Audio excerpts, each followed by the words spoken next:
Stevens Point, having smaller classes, I think was really critical to my college success there because, coming from a rough start in high school, I don't know that I could have gone to a 200-person lecture hall and still felt like I was, engaged and getting the same feedback and encouragement. Greg Taft was a new professor when I started there, and he had just set up this lab called the Femtosecond laser lab. Greg, kind of took me under his research wing, and we literally set up that whole laser lab from, things arriving in boxes to a fully functioning laser lab. Ron Locken was the chair of the physics department, and he was sort of in my life, he was sort of a grandfatherly-like figure, always kind, someone that you could, talk about your research goals and what you want to do in grad school. Nancy was the department manager for physics, and she was basically if you can imagine, a den mother for all of the physics students, and we all needed it. We were all like half Einstein like personalities, like all a little crazy and distracted. So we definitely needed someone to help look after us. I was the president of the physics club, and we did a couple of really cool things at UWSP. So one idea we had was we were going to have a rocket launch, and we were going to bring kids maybe in third, second grade, fourth grade in, and we're going to have them build rockets, and we're going to take the rockets out to the football field, and we're going to launch these rockets, and telling them about the physics, why it works, how it works, and I really thought it was cool to be able to expose kids to that. Another really cool outreach project that I started at UWSP, we called it the Near Space Program. And by our calculations, we thought we could get the weather balloon to about 100,000 feet, so about 3 times the cruising altitude of a jet. And in fact, that's so high that if you point the camera straight out, the sky is black, it's not blue anymore. While I was at MIT, I was also working at a brand new startup called Bluefin Robotics. And my role there was building these battery packs that could not need to be put inside big metal pressure vessels. They could handle the pressure of the deep ocean just by themselves. And one day at the company, we get a call from James Cameron, the guy that made the movie Titanic and Avatar. And he said, hey, I heard you guys got these special batteries that can go down to full ocean depth, and we really need those. So end up getting an invite out to the Titanic expedition with James Cameron and his crew as they were filming a documentary called Ghosts of the Abyss.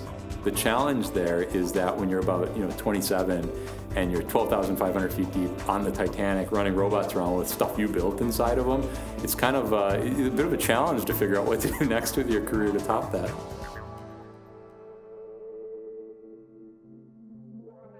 My whole life I've been driven by the problem and then, trying to find solutions for it. So I've become very, a lot of my career has been around conservation and wildlife and the like.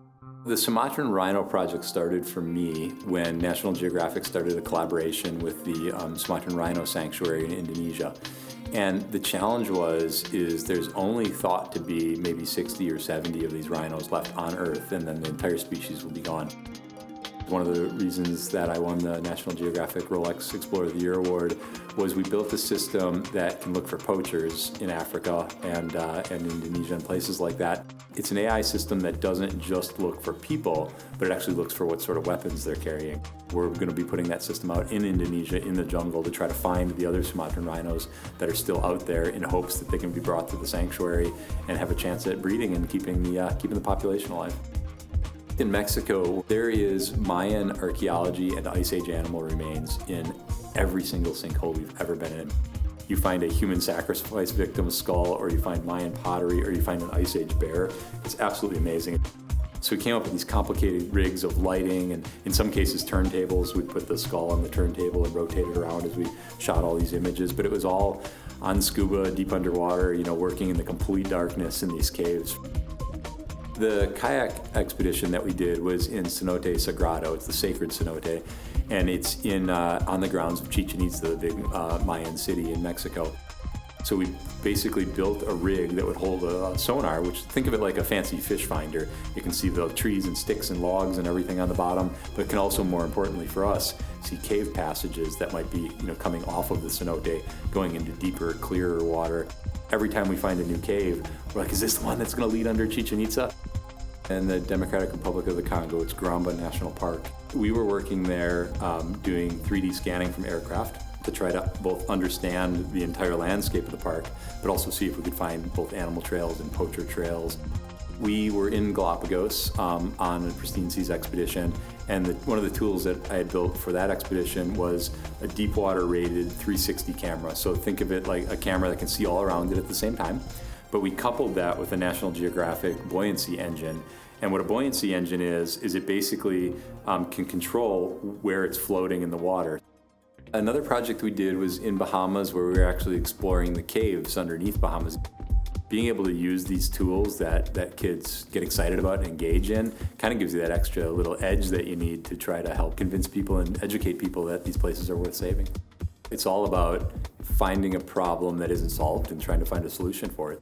My new business, Synthetaic, is right here in downtown Delafield, but we do our work all over the world, with all the family being from this area, and then really as an adult coming back and realizing all that Wisconsin has to offer. Plus, good friendly Midwest people is just a great place to be back to.